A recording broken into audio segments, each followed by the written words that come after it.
just for the commercials. Not everybody loves to watch the sport, but this is a way that the whole family can get in on the action. I know someone else who watched the ads. That is Shane Tang, Chief Creative Officer at the James Agency. He's here to talk to us about the ads that really scored big and the ones that kind of missed their mark a little bit. You were rooting on the Seahawks. Just want to say that, so you're very happy in your family. Yep. All right, so let's talk about those ads. Well, first, overall, what did you think of this year's batch? This year's batch was it was hard to choose a favorite, honestly. I kind of thought they were better than last year. Yeah, I agree. There was a lot of lead up this year too. A lot of teasers and everything, so you were prepared and they were getting consumers ready to watch series of ads. Yeah, something before I lose this train of thought, what I thought was interesting was a lot of the ads were teasing to watch a trailer online. Right. And I just was wondering, is it because it's so much money to air the whole trailer? They're like, here, 30 seconds is cheaper, 15 seconds, watch the trailer online. Did you find that a lot too? Yeah. It was a interesting. tactic that they used to draw you in and keep you hooked. Yeah, Sure. well, the Minions sticks out to me. That one, the Minions and Monsters, which is coming out now that I got a little one. Okay, so let's talk about the winners. A couple of the winners from last night. Sure. The top one in my mind was definitely the Duncan Will Hunting with the A-list cast. Yes, Shane. How did they get all these stars? Yeah, it could have been a show that we all watched. I'm Gen X, so it resonated with me, but there were so many A-list actors in here that did such a good job. You watch this and you're like, this is a real show. Yeah. How did I miss this episode? And you recognize everyone. Right. You're like, oh my gosh, they got this person and that person, right? Carlton from The Fresh Prince, Joey from Friends, Jason Alexander, even Jen Aniston was in this one. Yep. And this nostalgia is really trending right now too. So you'll see a lot of nostalgic throwbacks in 2026. Okay. Any other ones that stood out to you? Yeah, another one was the Levi's backsides. So the Levi's ad of the jeans. That was another iconic. Here it is. They didn't even need to show their logo right away, and you already knew. They played off of brand equity for sure on this one. Well, I mean, they've been a powerhouse in the jeans industry for so long. You're right. Sometimes just reminding people about the classics. What else?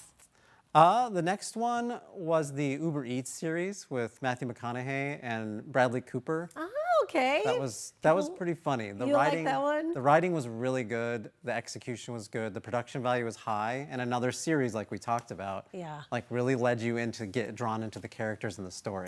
Very true. You know what? I find that the celebrity thing in all of these ads is really taken off, but that's kind of what I love about the Levi's one so much. It's not a lot of faces you didn't need, but iconic imagery, right? Right. Okay, some of them did fall a little bit short. For sure. Okay, so what were the ones you think had a lot of hype or just didn't do it?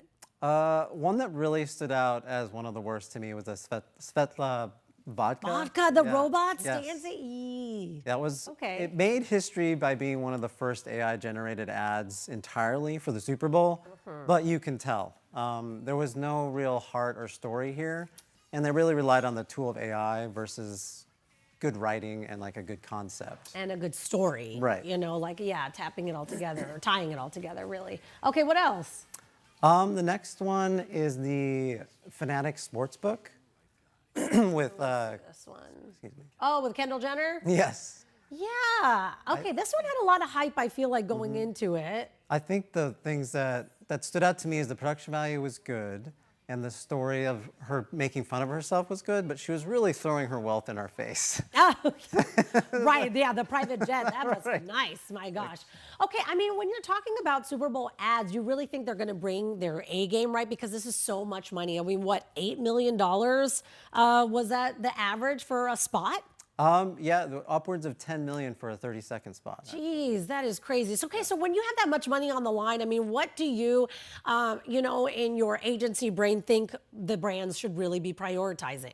An emotional reaction and brand awareness, for sure. You know what, the Lay's chips one that kind of had my family in our feels. We were watching that one with the farm and the dad passing it to the daughter. It was like, oh my gosh, I'm gonna cry. Really good emotional spots, for sure. Yeah. Okay, so any early trends you think advertisers maybe should copy into the year?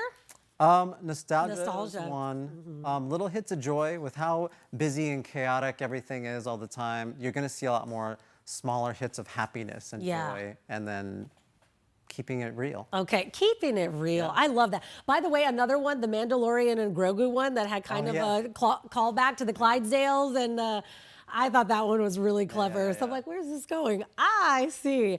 But you're right. The little hits of joy. There was another one that, and it's eluding me right now. But afterward, I was like, oh, that was happy. Yeah. I kind of needed that. Yeah. I think you're right. All right, Shane, thank you so much. That was fantastic. A good deep dive. And I feel like I want to go back and watch some of those again. Thanks for having me. All right.